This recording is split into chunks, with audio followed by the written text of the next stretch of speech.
Muito obrigado pela presença. Muito obrigado.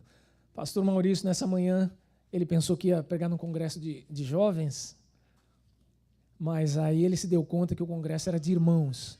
Então ele está lá em Seattle e Washington, numa igreja muito preciosa que eu estive lá, que eu conheci, pregando no congresso. Então tem gente que respira aliviada. Hoje o pastor não está aqui para me chamar a atenção, mas não esquenta não. Ele deixou ao meu encargo transmitir a boa palavra do Senhor nessa manhã, e durante a semana toda meu coração ficava pulando, porque desde que começou esse ano, já antes, no final do ano, eu falei, Deus, qual seria, que versículo o Senhor me daria para nortear a minha vida em 2018? Porque os irmãos sabem, quando nós não fazemos planejamento, quando nós não pensamos, qualquer coisa é coisa, qualquer caminho é caminho, qualquer situação é situação. Entretanto, quando nós somos dirigidos, quando nós somos guiados, quando nós temos propósitos, quando nós temos pontos e passos a seguir, parece que a coisa fica mais fácil de ser delineada. Ninguém acorda como um passarinho. E eu, durante o mês de janeiro, meu aniversário foi logo no começo, aí eu passei os outros dias pensando, a Bíblia fala que o Senhor cuida do pardal, né, que para nós lá no Brasil tem de monte, e é símbolo de nada, né, igual cachorro vira-lata, pardal, tem em todo lugar, a gente não sabe de onde vem, para onde vai, mas está sempre ali, não canta bonito, não tem beleza, mas é o pardal. O fato dele estar por ali nas árvores já nos alegra, fala, puxa vida, não vivo num lugar tão acre, num lugar tão sem vida que não tenha nem passarinho. Então, eu fiquei pensando, mas se um passarinho é cuidado por Deus, qual a graça de nós, sermos seres humanos, ficarmos preocupados com o trabalho, com comida todos os dias? Por que o Senhor não nos dá essa despreocupação com a vida?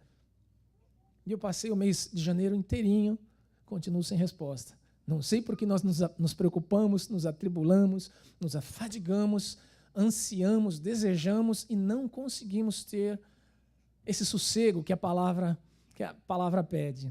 Então, no meu coração, eu falei, tá aí, vou começar a pensar sobre isso. E comecei a ler alguns livros, visto que nós entramos esse ano na leitura da Bíblia para o ano, como igreja, tentando ler em comunidade a Bíblia durante um ano.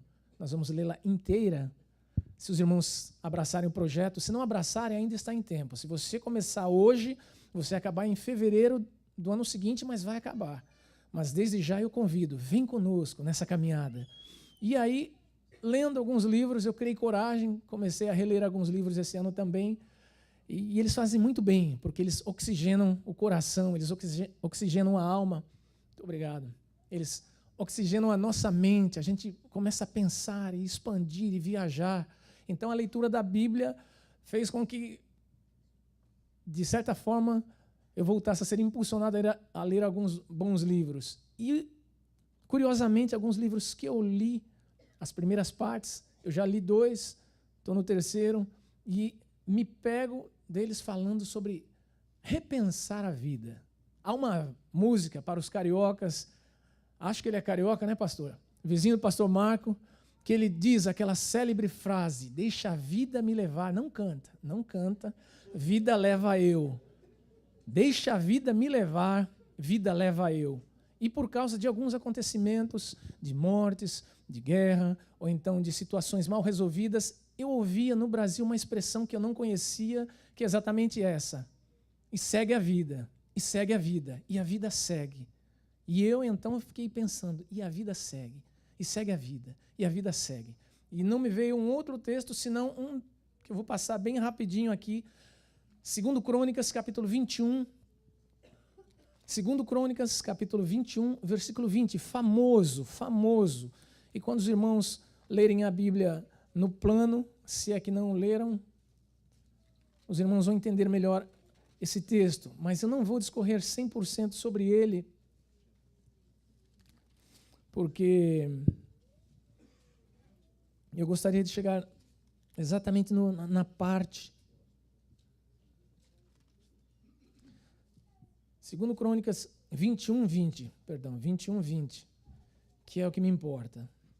Mas o versículo 1 diz assim, só para situar, descansou Josafá com seus pais e foi sepultado com eles, os pais deles, no caso o pai dele foi Asa, na cidade de Davi, e Jeorão, seu filho, reinou em seu lugar. Aí o versículo 20 vem o que interessa. Era ele da idade de 32 anos, quando começou a reinar, e reinou 8 anos em Jerusalém. E aí agora é o que é. Deixa a vida me levar. E se foi sem deixar de si saudades. Sepultaram-no na cidade de Davi, porém não no sepulcro dos reis. Vamos orar uma vez mais? Pai amado, nós pedimos graça, nós pedimos, Senhor, vida, nós pedimos virtude, mas nós também te pedimos, ó Deus, sabedoria, para que nós possamos compreender os teus propósitos, os teus projetos, as tuas vontades, e assim nós não colidirmos, ó Deus, não batermos a cabeça contra o teu planejamento, porque ele é bom. O Senhor tem os melhores sentimentos, desejos, propósitos a nosso respeito, e que nessa manhã, Senhor, haja um pouco mais de claridade acerca disso. Nós pedimos tudo no nome de Jesus. Amém. Então, deixa a vida me levar, vida leva eu, era e é o mote de muitas pessoas que não se preocupam o que fazem nessa vida, o que farão desta vida, mas é certo que não vão levar nada dessa vida. E esse texto, já correndo, esse texto especificamente fala de um rei que era filho de um homem bom, rei Josafá, que era neto de um homem tão excelente quanto o rei Asa, que promoveu uma mudança em Israel, e ele tinha dentro de casa o exemplo, ele tinha dentro de casa uma educação formal, religiosa, ele tinha dentro de casa todo o preparo para ser uma pessoa boa, para ser uma pessoa, no mínimo, regular. Mas a Bíblia fala que, de certa forma, esse rei se tornou uma fera. Esse rei ficou com a cabeça mudada. 32 anos, ele era jovem. 32 anos, para quem tinha aquela expectativa de vida de 100 e tantos anos, 32 anos era um menino. Aqui eu sei que vários já chegaram aos 18, ainda nem sonham com os 32. Eu já passei de largo por eles, pelos 32. 32 acho que eu tenho só de evangelho agora. Então esse rei começa a reinar com 32 anos, e se fosse um presidente, ele em 2 mandatos se autodestrói. Em 8 anos ele consegue fazer o que o seu pai e o seu avô haviam edificado, ele consegue fazer a destruição de tudo aquilo. Ele leva o povo à imoralidade, ele leva o povo à idolatria, ele se torna uma pessoa cruel, manda matar seus irmãos, ele manda matar qualquer opositor, ele se torna um assassino incontido, e de repente ele recebe uma carta de um profeta, usado por Deus, claro, e nessa carta o Senhor fala para ele diretamente, não quis nem falar com ele, mandou uma carta e disse: olha, rei, você vai sofrer nos seus últimos dias de morte, não vai ser muito tempo, você vai sofrer e vai morrer, e as suas entranhas vão ser expostas. Então a Bíblia fala, isso não é uma história porque ela dá data, dá nome, dá lugar. Se você perguntar para um judeu, ele vai confirmar que esse senhor existiu, rei Jorão ou Jeorão existiu, e ele sofreu, quando estava perto dos seus 40 anos, vários meses dessa enfermidade, que hoje em dia alguns arqueólogos dizem que foi alguma bactéria mortal que acometeu. Então sua carne se abriu, ficou exposto, não cicatrizava. Então imagina a dor, o sentimento que havia nesse homem antes de morrer. E quando ele morreu, foi uma festa. A Bíblia fala que as pessoas disseram, foi sem deixar nenhuma saudade. Aquela expressão que nós dizemos, já foi tarde. E eu me lembro, ou pelo menos eu penso que na Bíblia só houve, junto com Jeorão, mais 2 pessoas terríveis assim que entraram para a história como pessoas que não deviam ter nem entrado para a história. Judas andou com Jesus, caminhou com Jesus, aprendeu de Jesus, ouviu os milagres de Jesus, era um dos nomes mais populares naquele tempo em que ele nasceu. Havia muitos Judas. Depois do evento Judas, da traição de Jesus, não só os israelitas, mas nem a cristandade coloca o nome de Judas.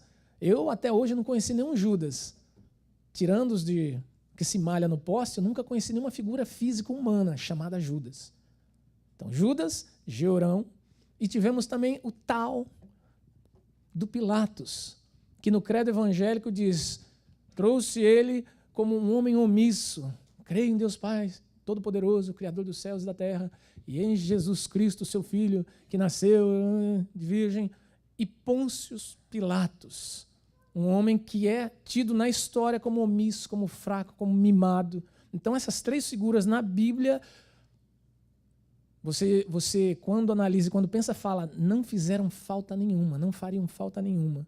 E baseado nisso, sobre o que nós temos, o que dirão de nós quando nós morrermos, me vieram várias perguntas e que certamente poucas respostas nós teremos se nós não estivermos em Deus. Porque hoje em dia eles dizem que nós vamos viver um pouquinho mais. Nós não, porque eu já nem me incluo nisso. Mas tem um gráfico, acho que está no slide 2, ele mostra que quem nasceu em 1940 tinha uma expectativa, tinha uma expectativa de viver mais 45 anos, na média, viver um pouquinho mais. Quem aqui nasceu na década de 60, a expectativa era passar dos 50 anos. Olha como já foi crescendo. Quem nasceu ali pelos anos de 1970, a estimativa era de que se chegasse até uns 58 anos. Então, a média era de mais ou menos 4 a 5 anos, estava aumentando a cada 10 anos. Já no ano 2000, para quem nasceu no ano 2000, a estimativa de vida é de 70 anos. Não quer dizer que eu nasci em 2000, eu vou morrer com 2070. Não. As pessoas que nasceram no ano 2000, 2001, 2002, têm uma estimativa de vida de 70 anos. Só que quem nasce de agora para frente, 2016, 2018, já está com uma estimativa alta, de 75 aqui nesse gráfico, mas só que eu já tinha ouvido que eles estão aproximando a data para mais ou menos 120 anos. Então, olha que beleza. As nossas crianças, provavelmente alguns netos aqui, pastor Vanderlei, eles vão viver 120 anos. Olha que beleza de vida, se tiverem uma vida com qualidade, óbvio. Isso é o progresso da ciência, isso é o que eles dizem. Mas a Bíblia fala que, né, o homem, a média é 70 anos, que passar disso é enfado e canseira.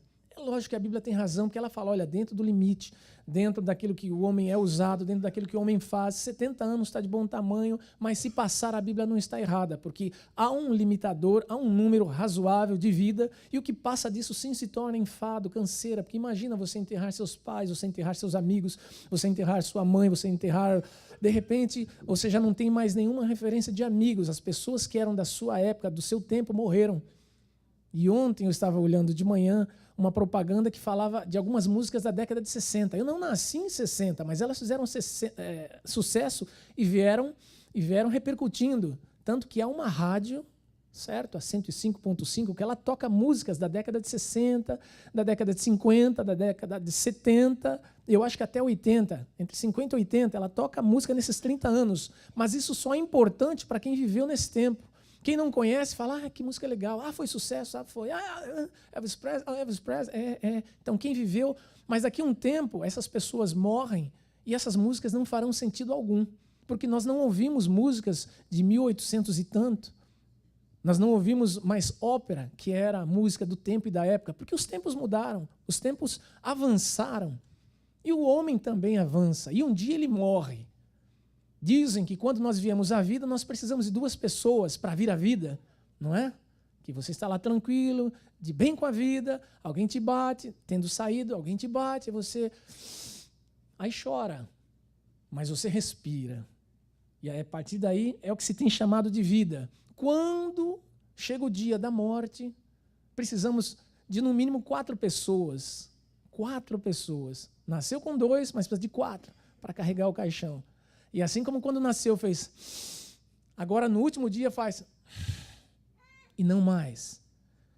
Então, o que eu diria é assim, dicas para você passar por essa vida sem ser notado. Você quer que as pessoas digam a mesma coisa de você também, digam de mim, olha, já foi tarde, não faz falta nenhuma. Olha só, eu coloquei alguns pontos aqui, discuta bastante, brigue, exija os seus direitos. Sabe aquele que não perde para ninguém? Pode mudar o slide. Exija os seus direitos, não perca disputas, ganhe sempre. Sabe aquela pessoa que não quer perder para ninguém, por nada? Não importa o que, eu não perco, eu não quero. Crie confusão, barraco mesmo, isso mesmo. Olha, se preciso, sai no braço. Não aceite ser derrotado, não aceite ser inferiorizado. Olha, se alguém te desrespeitar, primeiro os seus direitos, primeiro as suas conquistas, primeiro você. Fale o que está errado ao invés de emitir ações e noções de correção. Critique tudo. Fale mal de tudo. Fale bastante mal. Diga, olha, eu não gosto, não concordo, eu não aceito, eu não quero, eu não vejo, eu não entendo, não é assim, não é isso, não é o que eu quero. Faça dessa maneira. 2, seja ausente. Afinal, ninguém é de ferro. Nós vivemos em dias em que está todo mundo cansado. Aí eu li esses dias no Facebook, ou ontem, alguém postou alguma coisa também desse tipo. E eu não fui no Facebook xeretar Facebook de ninguém. Fiquem tranquilos. Eu vi porque na hora que eu abri lá, que eu fui postar uma foto da Juju, apareceu, não sei de quem, que falava que uma mulher trabalhava com datilografia. Alguém aqui sabe o que é datilografia? Lição de casa. Se não, pergunte para o pai. E a mãe dizia que você não ia ser ninguém se não soubesse datilografia. Então tinha que ter o diploma de datilografia. Uma datilógrafa, uma mulher que batia na máquina de escrever, ela recebia 2 salários e vivia mal. Aí veio uma atualização. Essa mesma datilógrafa ganhou uma máquina elétrica, ganhava 2 salários e vivia mal. Aí atualizou mais ainda. Essa ex-datilógrafa de máquina manual e elétrica agora é uma digitadora. Continua ganhando 2 salários mínimos e vivendo mal e trabalhando 8 horas ou mais. 6 horas no caso de digitação.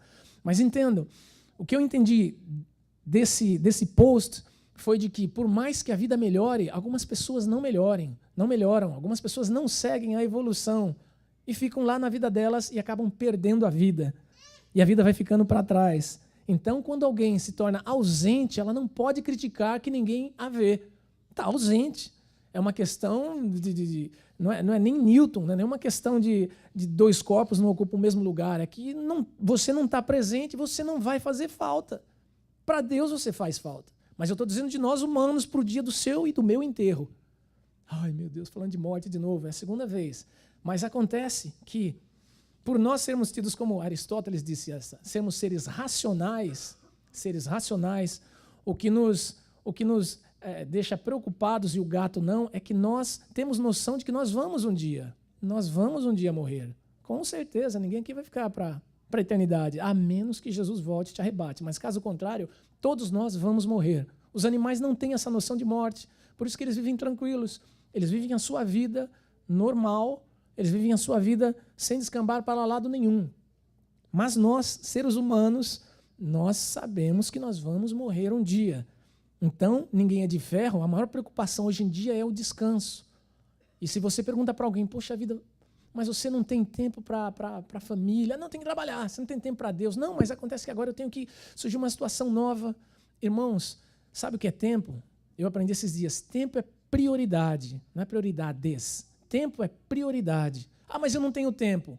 Cai numa cama doente, recebe um laudo de câncer. Você vai arrumar tempo para consertar a sua vida.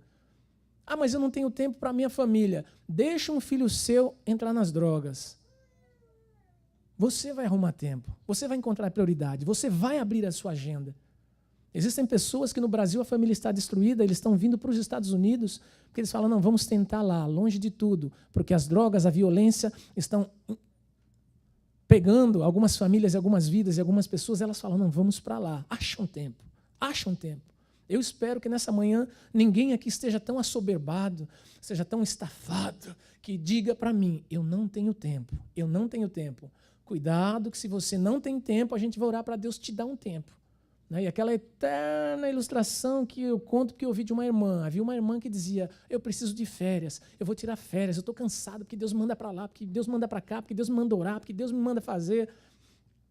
Irmã, até passou os anos e esqueci o nome dela. E de repente, a irmã que contou, ela disse que era amiga dela, falou, olha, até ela pedia tanto tempo, férias, queria férias, ela era uma bênção útil na casa do Senhor que caiu enferma. Ficou na cama, ninguém achava a doença dela, e aí um dia ela orando, Deus, o Senhor lembra que eu desde a minha mocidade tenho servido, e agora, olha, eu estou aqui enferma, ninguém acha nada, Deus, o que vai acontecer? O Senhor vai me levar? Aí disse que ela ouviu uma voz bem clara, você não queria tempo? Eu estou te dando tempo. Irmãos, nós não somos máquinas, eu não quero também aterrorizar ninguém aqui, dizendo que servir a Deus é impositivo, é um machado no seu pescoço, se você não fizer, você morre. Não, mas eu digo assim, não deixe a vida te levar. A vida que Deus nos dá é uma bênção e nós somos parceiros de Deus. Nós precisamos ser bênçãos para Deus. Então não se excuse, não se justifique pela ausência em relação a tudo. Quem não é visto não é lembrado. Conhece essa frase?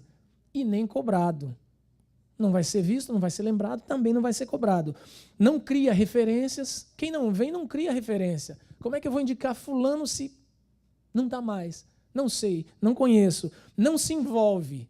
Não gosta para justamente não ter que aparecer, ter que fazer, ter que ajudar.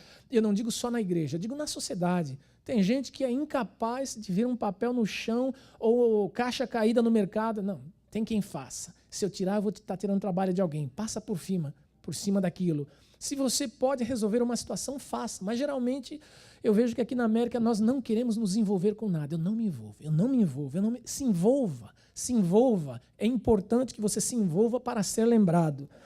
Não participe. Não seja voluntário de absolutamente nada. Não ajude em escolas, não ajude na igreja, não ajude a pegar banco, no nosso caso aqui. Não ajude as irmãs, não ajude os irmãos. Não venha, não participe, fale mal, descambe, acabe. Não faça.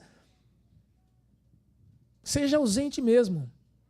Tem todo o direito de não vir, de fazer uma peregrinação religiosa. Quando der vontade, eu vou. Quando eu quiser, eu vou. Não está criando referência para nós. Não vai fazer falta, entre aspas, porque se eu vejo hoje, não vejo daqui 5, 8, 15 semanas, como é que o dia que eu vir na rua eu vou me lembrar que vi? Irmãos, eu estou com uma cabeça já passada, me perdoem, mas eu não vou conseguir lembrar. Agora, quando nós criamos relacionamento, quando nós vemos, quando nós estamos presentes, quando eu tenho o telefonema, quando eu tenho o seu nome, quando eu me lembro do seu nome, isso de vocês também. Quando você se lembra da pessoa que está do seu lado, o nome, o telefone, é sinal que você estava presente. Eu tenho na minha lista de telefone, eu acho que mais ou menos uns 70 nomes. Para eu não esquecer mais o que eu estou fazendo. Olha, pastor Vanderlei, o pastor. Não, ele não, porque é fácil. Mas quando eu coloco uns nomes de pessoas, eu coloco mais ou menos irmã Paula, a cozinheira, a irmã Andréia, a dentista, a Mara, encontrei no mercado, o José, eu acho que ele fez a minha churrasqueira. Eu coloco coisas do lado para eu lembrar, porque eu já não estou lembrando, porque não fazem parte da minha vida. 3, você não quer ser lembrado? Seja desobediente, não se submeta. Vocês já viram que uma pessoa que não vai fazer falta é aquela pessoa espoleta, não está nem aí, está explosiva para todo mundo, vive no mundo dela, vive a realidade dela, vive a situação dela, ela é desobediente de pai, de mãe, ela não está nem aí com patrão, com colega, com amigo, ela vive a vida dela orientada pelo nariz dela. Esse tipo de pessoa não vai fazer falta nenhuma o dia que morrer, por causa dessa atitude. Quem é que gosta de andar com gente desobediente? Me diga, seja sincero, levanta a mão, balança o pé. Não vou achar ninguém que goste de andar com gente desobediente, porque gente desobediente é gente sem sentimento. Gente desobediente é gente sem inteligência. A Bíblia recomenda que nós sejamos inteligentes, que nós sejamos obedientes, que nós sejamos para com Deus agradecidos e sejamos atentos ao que Deus orienta. Quando você é desobediente para com Deus, para com seus pais, você não vai ser obediente a mim, você não vai ser obediente às leis, você não vai ser obediente a ninguém. Até diante do delegado, do juiz, vai querer pegar o juiz, porque é desobediente. O dia que morre, não faz falta nenhuma, não aceita palpites nem conselhos. Na minha vida mando eu. Não me vem falar, já estende a mão assim, né? Um pouco mais, se tivesse uma mão mais longa, elástica, já punha no peito e diria, nem tente falar. Eu sei que quando nós não somos chamados para conversar ou para falar, nós não temos por que nos meter, entre aspas. Mas a Bíblia fala que na multidão de conselhos, na multidão de conselheiros há sabedoria. Às vezes você se encontra numa situação tão difícil e a saída está tão clara, mas você não consegue ver. E você não aceita nenhum conselho, você não aceita nenhuma diretiva. Mas a orientação de Deus é que você mude esse seu jeito de ser e sua maneira de pensar e você se submeta. Sim, nós precisamos de ajuda, nós precisamos uns dos outros. Houve alguém que disse que essa vida é uma teia e nós somos um fio. E nós ainda não entendemos a nossa posição nessa teia que é a vida, nessa trama que é a vida. Você é importante para alguém. Nós somos importantes, nós somos um corpo. A Bíblia nos chama de corpo. Então o desobediente, ele não reconhece os erros, ele é soberano. Pastor Marcos gosta dessa expressão, soberano, porque o soberano, ele não admite ser questionado. O soberano, ele sabe tudo. O soberano não erra, se engana. O soberano é aquele que falou e acima dele não tem mais ninguém. Então, através da fala, das atitudes, da decisão, dos caminhos que você toma, você se acha soberano, senhor do seu destino, senhor da sua vida. O dia que morre o soberano, o dia que morre desobediente, vai, com toda certeza, fazer falta para ninguém. Ai, meu Deus, que dureza. Depois, envie uma mensagem no nosso Facebook, pastor Maurício Fortes, Mancate lê também. 4, desconfiado. Se você não quer deixar saudade, seja desconfiado. Seja independente, não precise de ninguém. Humilhe, rebaixe, maltrate, fira. E não esteja nem aí. Vocês já viram quando nós recebemos telefonema errado de telemarketing? Meu Deus, que ódio quando essas pessoas... E nós estamos naquele fulgor, naquele fogo, naquele momento do trabalho, e de repente alguém liga, ai, você acabou de ganhar um pacote para um cruzeiro. Você vai para Cuba. E você, mira, minha irmã, como é que a senhora descobriu meu telefone? Eu estou trabalhando. Ou então alguém te oferece, olha, você é o número 1000 que acaba de ganhar $10.000 se você desliga na hora, não é? E tem gente que vai mais além. Tem gente que ouve, depois que a pessoa fala, começa a brigar, começa a tripudiar. Irmãos, nós não precisamos ser assim. Se a menina do telemarketing, do outro lado, pudesse ouvir as nossas expressões e reações, crentes e não crentes, as nossas reações quando ela liga na tentativa de vender alguma coisa, ela diria, ô infeliz, eu vou bater na sua... Desligava o telefone. Há uns dias atrás, no fim do ano passado, não igual o Rodrigo, mas eu recebi um telefone de alguém me dando uma Mercedes. Pensa na alegria da pessoa do outro lado, você acaba de ganhar uma Mercedes, mas aquele sotaque inglês bem né, esquisito, para não dizer do Oriente. E aí, de repente, o rapaz falou, e eu estava com paciência aquele dia, e eu ouvi. Quando ele acabou, ele falou, agora eu vou precisar fazer algumas perguntas. O senhor gostaria dessa Mercedes? Eu falei, não, acho que o senhor não entendeu. O senhor gostaria dessa Mercedes? Eu falei de novo, não. Aí, então, pensa, antes da terceira pergunta, alguém virado no bicho que me falou um monte de palavrão pelo telefone e desligou na minha cara. Eu falei, ué, é ele que está me vendendo, ele que está me importunando, é ele que ia me dar uma Mercedes e recolheu a Mercedes de volta? Então, nós precisamos, irmãos, não maltratar, não rebaixar, não ferir ninguém. Pessoas que fazem assim vão sem deixar saudade nenhuma. Como vocês veem, hoje de manhã eu não estou pregando, eu estou refletindo com os irmãos. Seja companheiro da amargura e do rancor. Como tem gente que não esquece, né? Gosta de ser amargurada, gosta de ser rancorosa, está sempre de mau humor com tudo, o dia nunca está bom, nunca nada está bom. Seja assim, não vai fazer falta nenhuma o dia que se for. Busque ser famoso, busque ser uma celebridade. Ué, o que é ser famoso? Alguém que me conhece, eu quero ter um status, eu quero estar aí segurando o microfone, o pastor Juna me chama para cantar, mas me dá um lugar onde a câmera pega ali mais ou menos o meu melhor ângulo, me veja, olha, sou famoso, eu quero ser famoso. Irmãos, e há um professor que ele fala, mais importante do que ser famoso é ser importante. Porque o famoso não é importante para todo mundo. Agora, o importante é importante para alguém. Mas a gente chega lá, em função dessa fala dele, eu falei, tá aí. Tem gente querendo ser famoso. Não só pelo barraco, mas principalmente porque quer marcar a sua imagem. Mas, irmãos, no reino de Deus e diante das pessoas, ser famoso não é o que vale. Nós fazemos a pessoa famosa, não é ela que se faz, não é ela que se autopromove. Quando morre um famoso, ele morre igual o que não é famoso. E ele fica no mesmo lugar, no chão, imóvel. E a memória dele vai. Quantas pessoas famosas os irmãos já viram que morreram? Os irmãos já souberam que morreram.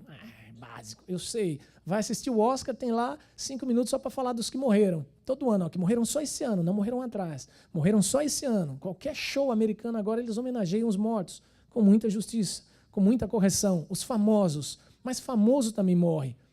Só que eu prefiro ser uma pessoa não famosa aos olhos do mundo, mas famoso para Deus.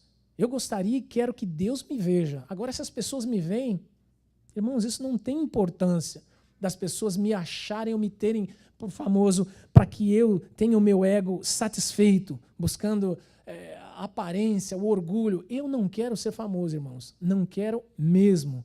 Eu prefiro me esconder atrás de Jesus. Se há alguém que tem que ser famoso, se tem alguém que precisa ser conhecido, é Jesus. Ele é famoso e ele é importante. Ele é famoso, ele é importante. Ele muda realidades, ele muda histórias, ele muda destinos, ele muda situações. Jesus, ele é famoso. Isso 6 dicas rápidas, só para que você pense.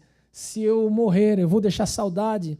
Se você não quiser deixar saudade, faça assim como eu disse nessas 6 primeiras. Agora, para nós, é importante que nós queremos deixar saudade no coração, na vida de alguém. Nós queremos ser lembrados por alguém, porque quando você não deixa saudade, a sua roupa é queimada, a sua casa é derrubada, a sua memória é jogada para lá, e a Bíblia fala que a memória do ímpio ela é destruída, ela é pulverizada, ela vai junto com as águas, não volta. Agora, o justo, a memória do justo, diz a palavra, ela é abençoada. A memória do justo é posta em memorial eterno. Sabe o que é isso? Jamais se esquecerá. Quantas pessoas Deus honrou e trouxe importância, dizendo, olha, você vai ser lembrado por toda a vida. A mulher que de repente quebra um cântaro de perfume, e Jesus fala, o que ela fez vai ser contada por muitas gerações. E nós estamos até hoje, quase 2000 e tantos anos, falando dessa mesma mulher que quebrou o cântaro, embora não tenha nome. Não era famosa para os de lá, mas se tornou uma pessoa imortal em memória a nós. Mas se você quer deixar saudade, deixe marcas que validem a sua existência. Olha, existiu, porque tem pessoas que parecem que foram sombra. Nós sentimos que estiveram presentes, mas não fizeram nenhuma diferença. Se você quer fazer diferença, inspire pessoas que busquem o seu exemplo. Chega de achar e dizer, não, olha, eu não sou exemplo para ninguém, eu sou pecador, eu sou o menor, ai de mim. Ok, na humildade você assim o diga, mas só que há um encargo sobre nós, povo de Deus, há um encargo sobre nós, homens e mulheres que receberam a Jesus, de fazermos a diferença na vida das pessoas e sermos exemplo. Se eu perguntasse para o irmão agora, para você que está do lado, não precisa nem olhar para a pessoa do lado, nem precisa me responder também, quem você tem como exemplo de piedade? Quem você tem como exemplo de santidade? Quem você tem como exemplo de alguém que, se você tiver numa necessidade extrema de dizer, eu vou falar com fulano porque ele vai orar e eu sei que Deus ouve a oração dele. Não que a sua seja fraca, mas alguém que você sabe que é o que é e Deus é na vida dessa pessoa. Pensa quantas pessoas você pode indicar. Se eu te perguntar, me indique uma pessoa que se pareça com Jesus que você conhece. Você vai ficar pensando, olha para o teto, olha para o isopor, passa do teto, vai para a armação de madeira, passa pelo roofing, vai para o céu, passa do céu dos céus, vai pelo espaço sideral, encontra um foguete, passa por cima e vai pensando. E não, vai achar muito poucos, porque, irmãos, nós não paramos para pensar que nós precisamos ser exemplos, que nós precisamos ser tratados por Deus, nós precisamos ser mudados por Deus, nós precisamos ser transformados pelo Senhor, para que pessoas vejam ao Senhor através da nossa vida, porque é muito abstrato você dizer, vai ler a Bíblia, olha, não olhe para mim não, olhe para Deus, olhe para você sim, sede meus imitadores como eu sou de Cristo, dizia o apóstolo Paulo. Será que ele é um só? Será que só ele pediu para que olhassem para ele? Se eu não conheci o apóstolo Paulo, para quem que eu vou olhar? É você, sou eu que precisamos ser exemplos, sermos mirados, sermos olhados, sermos tidos como exemplo. Cada vez que você fala, não olha para mim não, é porque você está fugindo do seu mandado, você está fugindo daquilo que Deus te pôs no coração e na vida para ser, e você não olha para mim não, você não quer se responsabilizar. Na verdade, você não quer se responsabilizar mesmo. Então você fala, não olhe para mim. Mas a Bíblia fala, sim, nós vamos olhar para você, nós vamos ter em você o exemplo para que nós vejamos ao Senhor. Há necessidade de mudança de comportamento. Por isso que muitas pessoas não querem que elas sejam exemplo, porque elas não querem mudança, elas não querem mudar. Mas se você deseja ser uma pessoa lembrada, um santo, alguém que o dia que você morrer, se quiser antes de mim, mas o dia que você morrer, a gente puder cantar com alegria e dizer, olha, deixou saudade, pessoa fiel, pessoa amada. Mas se eu for primeiro também, espero que vocês possam dizer isso de mim, além da minha esposa e da minha mãe, que com certeza vão ter que dizer isso, que era uma pessoa boa, era uma pessoa amada, era uma pessoa querida, que vão chorar de tristeza, não de alegria, porque nós precisamos trazer inspiração para a vida das pessoas. E existem muitas pessoas que nos inspiram. Existem muitas pessoas que você pode dizer, olha, sem máscara nenhuma, essa pessoa, ela é a pessoa em quem eu me espelho. Muitos se espelham em artistas, em jogadores, mas são pessoas de uma vida tão devassa, de uma vida tão não digna de ser seguida. Muitos, não a maioria, não todos, mas muitos. E a pessoa se espelha nelas. Começa a pensar, se você não vai ser uma dessas pessoas que nessa manhã nós podemos sair e dizer, vou começar a me espelhar em você, Rodrigo. 2, você quer ser lembrado e com alegria dizerem, olha, o Senhor recolheu, mas Deus é bom. Vai ser lembrado. Descubra áreas e lugares a serem trabalhados, buscando servir e não ser servido. Tem gente que pensa que, olha, tudo a mim, só para mim, eu. Irmãos, nós precisamos nos doar e nos desgastar para com outras pessoas. Mas não é crente. Não tem problema, é ser humano, o coração bate. É pessoa. Ou se for um animal também, ajude o animal. Mas se a pessoa, ajude. Primeiros domésticos da fé, a Bíblia fala em diversas situações. Mas porque não tem a mesma religião que eu, porque não tem o mesmo hábito que eu, porque não vão na mesma igreja que eu, então elas não são dignas de misericórdia e de ajuda? São sim. Ajude pessoas. Eu, quando fui visitar alguém, ano retrasado no hospital, ela pegou e falou, olha, eu vou na sua igreja. Eu falei, eu não quero e não preciso que você vá na minha igreja por causa da minha visita. A minha igreja. A igreja que eu congrego está lá. Se você quiser, muito bem-vinda. Mas eu não estou fazendo por obrigação e nem como troca. Eu vim aqui porque me disseram que você precisava de oração, e eu vim aqui para te ver, te visitar, te conhecer, orar por você, bater um papo, oi, tudo bem. Se você sarar um dia e sair daqui, podemos tomar um café, e graças a Deus sarou e não tomamos o café. Veio aqui, mas depois também não veio mais, mas amém. Importante é que nós nascemos para servir, nós nascemos para ser úteis a alguém. Moody, é uma frase que eu achei interessante dele. Eu gosto do meu jeito de fazer as coisas mais do que do seu jeito de não fazê-las. Então se critica, se falam tanto, mas ele faz, ele tá, ele vai, ele vem. Mas por que faz? Vai deixar saudade porque tem implantado alguma coisa no sentido de servir e não de ser servido.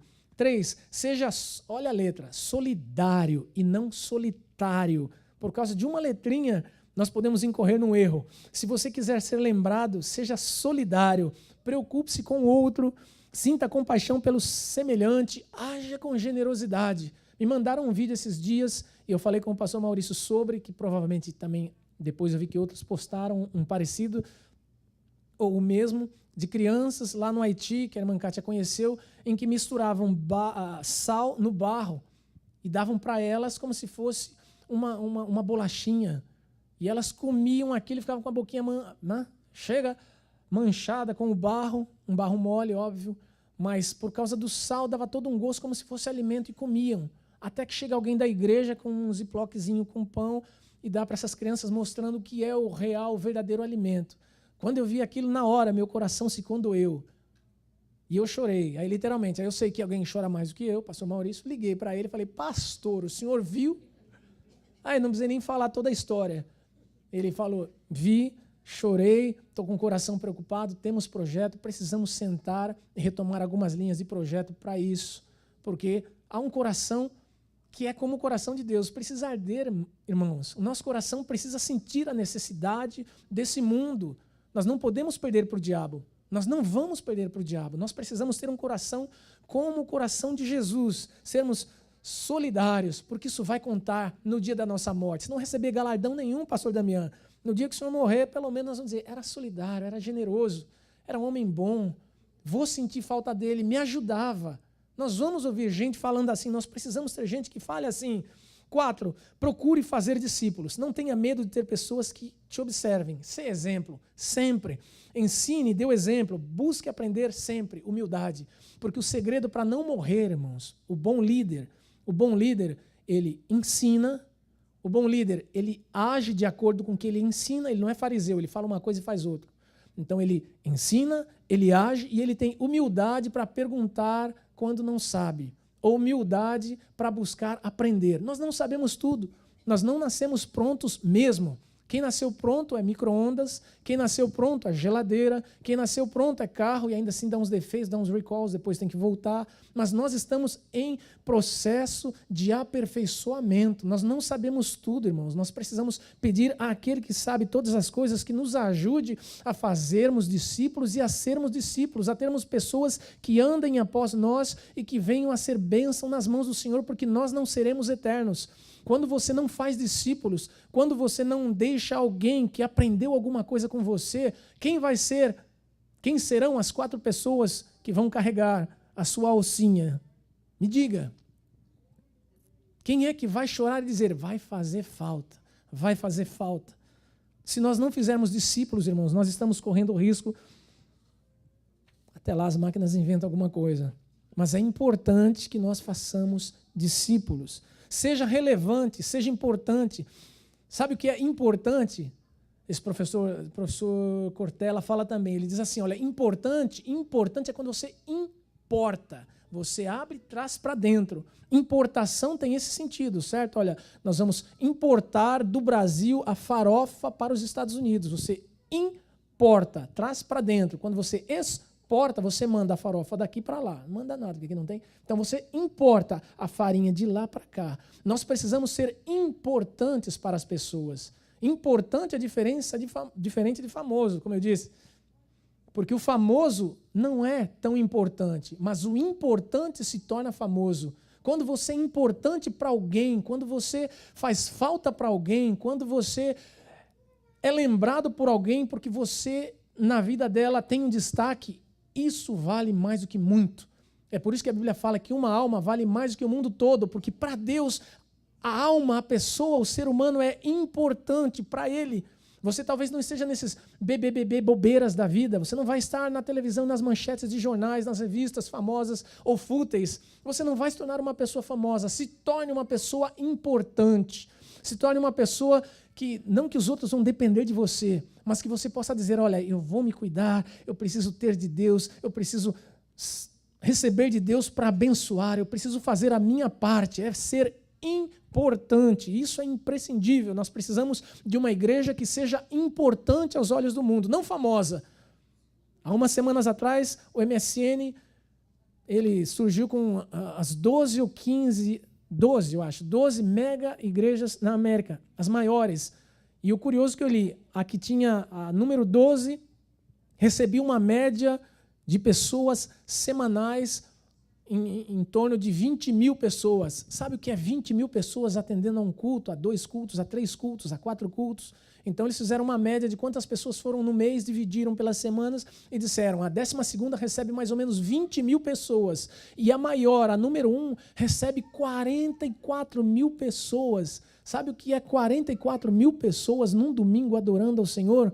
É bastante gente, é bastante gente. Então eles chamaram de mega igreja. Só que para Deus, a mega igreja de 44 mil, ou a small church de 20, de 10, de 11 pessoas, é tão importante para Deus. E você faz diferença, você faz falta no coração de Deus, você faz falta para nós, você faz falta na comunidade, porque você é importante. Há uma frase que diz assim, saudade, aí eu pus até o nome do camarada, porque eu falei, olha, realmente tem que honrar. Saudade é um sentimento que, quando não cabe no coração, escorre pelos olhos. Não é bonito? Podia estar na Bíblia, né? Que bonito. Saudade é um sentimento que, quando não cabe no coração, escorre pelos olhos. Eu gostaria de ver e de saber. Eu não vou estar lá no dia, mas quantos vão sentir saudade de mim? Oh, depressivo. Não, é só um exercício de imaginação. Quantos sentirão saudade? Quantos chorarão de fato pela ausência? Embora sabendo que um dia estaremos juntos no Senhor. Mas aqui nessa terra, enquanto o Senhor não leva, enquanto a nossa hora não chega, nós vamos aprender a viver sem. E é difícil você aprender a viver sem uma pessoa que você amava. Mas só que existem pessoas que nós dizíamos que amavam, só que essa segunda parte não brota, essa saudade não vaza pelos olhos. Fica na saudade, na memória, depois esquece. Irmãos, é importante que nós sejamos relevantes para o mundo. De novo, importante, nunca mais vai esquecer. Seguir a Jesus, foi uma frase que eu pus outro dia no Facebook, num dos livros que eu li que estava lá, eu falei, uau, seguir a Jesus satisfaz a sua busca de significado pela vida. Ele proporciona causas pelas quais lutar, que vão além da fama e do prazer. Se alguém busca nessa vida só fama e prazer, existe uma causa muito maior quando você conhece a Jesus.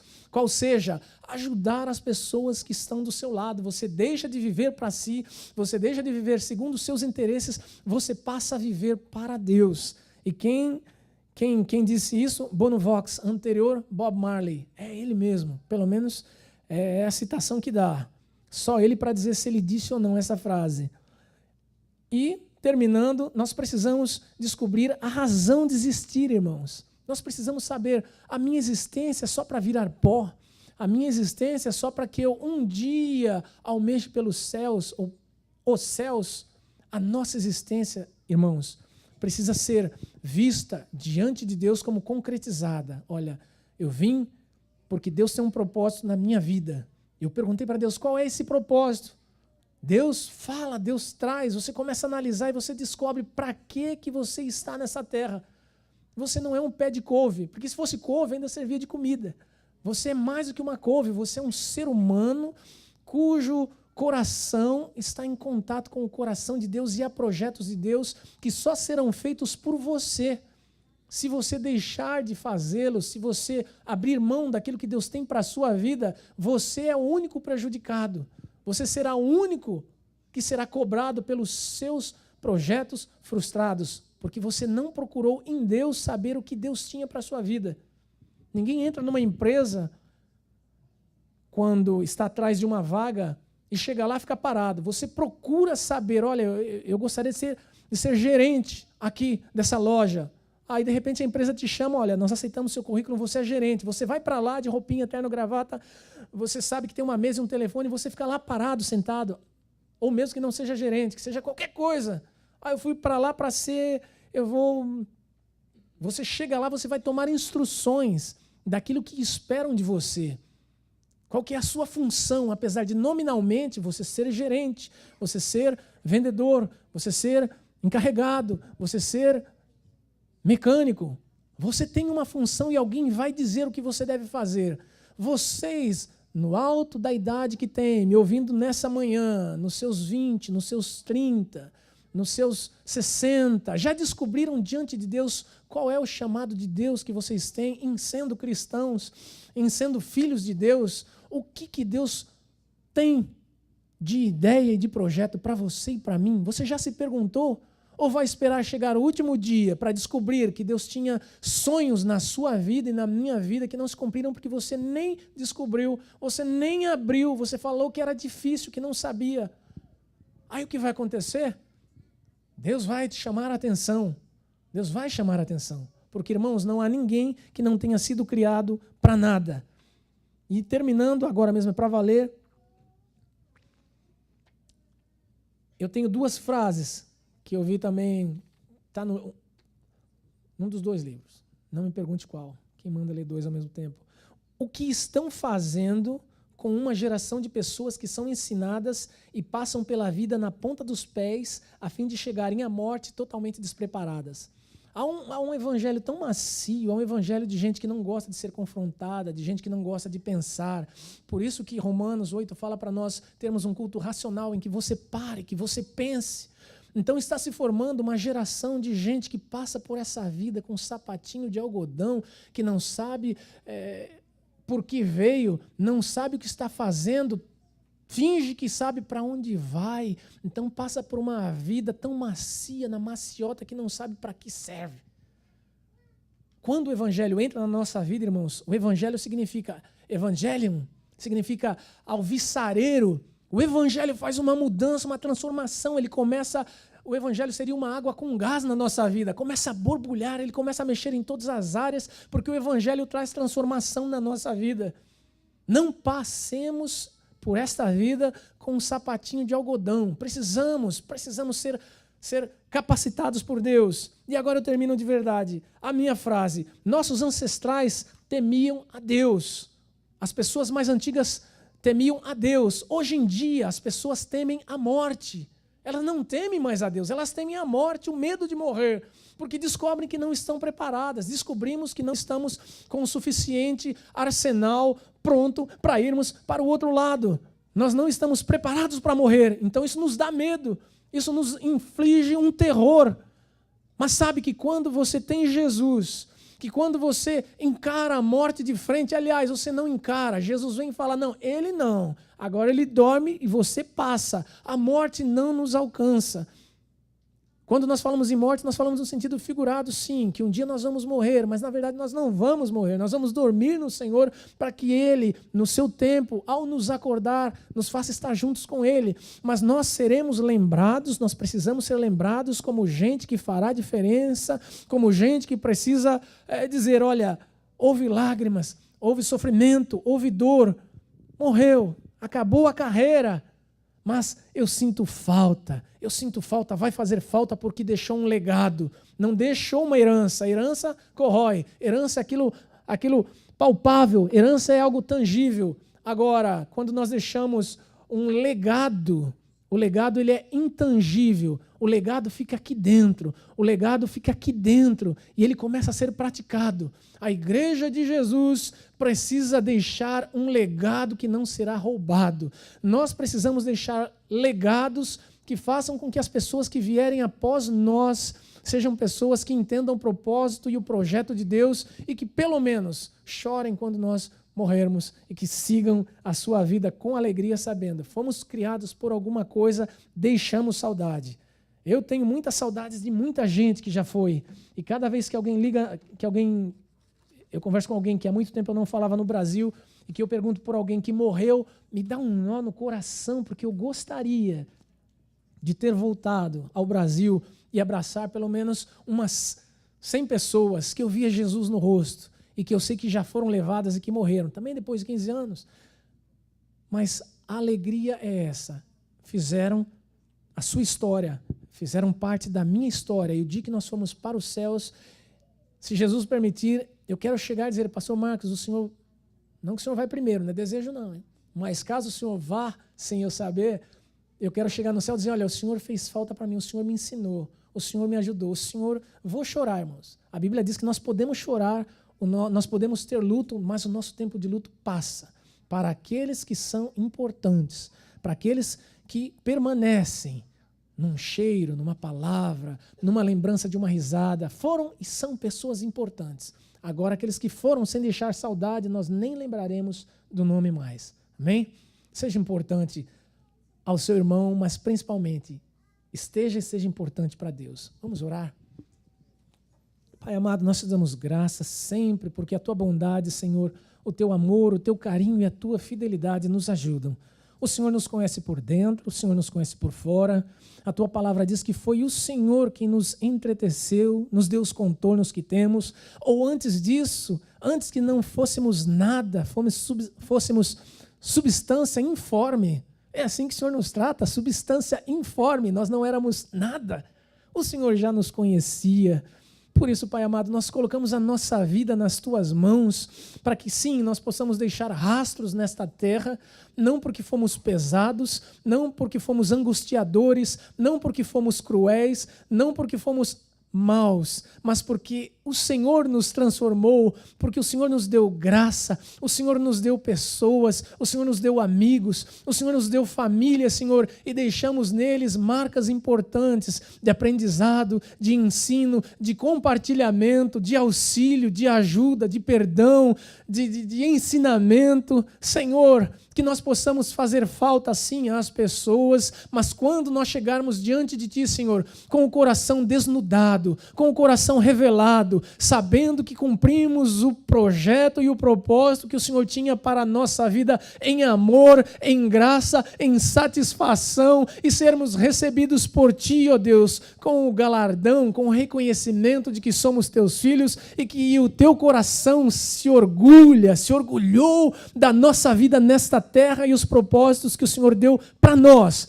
Concretiza, Senhor, realiza os teus projetos no nosso meio, que nós tenhamos uma comunidade sarada, que nós tenhamos irmãos que sejam diferenciados, que nós tenhamos vidas que venham fazer diferença, vidas que sejam valorosas, vidas que sejam mais caras do que um iPhone, vidas que sejam muito mais caras, ó Deus, do que roupas, vidas que sejam caras, ó Deus, porque nós queremos sentir saudades dos nossos irmãos, nós queremos abraçar os nossos irmãos porque nos fazem falta e estamos indo, Senhor, para casa, nós estamos indo para lá. Eu sei que o Senhor tem projetos diferentes na nossa vida, tempos diferentes, o Senhor tem caminhos diferentes e nós vamos, Senhor, mas no dia que o Senhor nos chamar, permita que a nossa memória, permita, Senhor, que as nossas ações, permita que os nossos atos falem, Senhor, mais alto do que o sangue, Senhor. Faz com que essas coisas fiquem na nossa memória, na memória dos nossos irmãos,